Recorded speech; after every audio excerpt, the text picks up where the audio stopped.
For centuries, in peace and in war, in prosperity and in adversity, Americans have paused at this time of year to gather with loved ones and give thanks for life's blessings.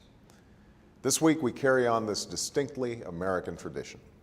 All across our country, folks are coming together to spend time with family, to catch up with old friends, to cook and enjoy a big dinner, and maybe to watch a little football in between.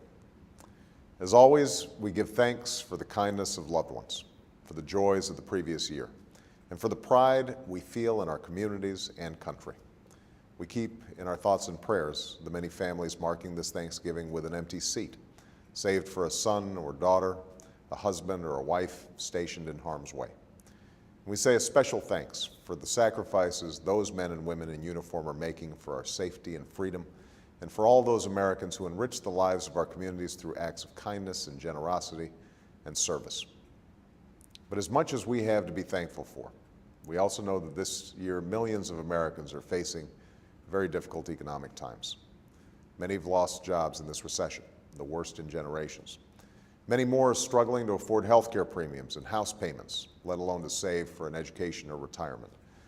Too many are wondering if the dream of a middle-class life, that American dream, is slipping away.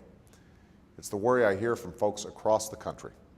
Good, hard-working people doing the best they can for their families, but fearing that their best just isn't good enough. These aren't strangers. They're our family, our friends, and our neighbors. Their struggles must be our concern. That's why we passed the Recovery Act that cut taxes for 95% of working people and for small businesses, and that extended unemployment benefits and health coverage for millions of Americans who lost their jobs in this turmoil. That's why we're reforming the healthcare system, so that middle-class families have affordable insurance that cannot be denied because of a pre-existing condition or taken away because you happen to get sick. We've worked to stem the tide of foreclosures and stop the decline in home values.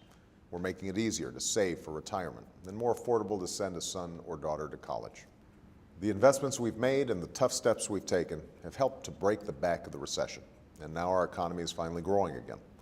But as I said when I took office, job recovery from this crisis will not come easily or quickly.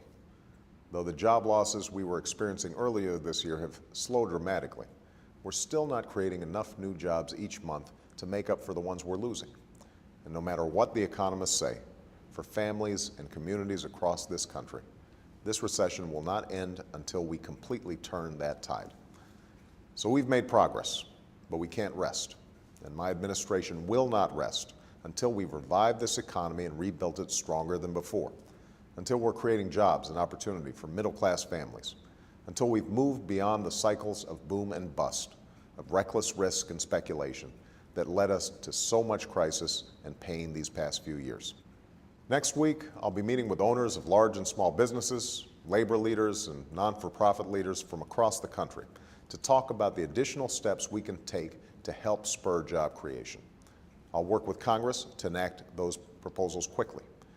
And it's my fervent hope and my heartfelt expectation that next Thanksgiving we will be able to celebrate the fact that many of those who've lost their jobs are back at work, and that as a nation we will have come through these difficult storms stronger, wiser, and grateful to have reached a brighter day. Thank you. God bless you. And from my family to yours, happy Thanksgiving.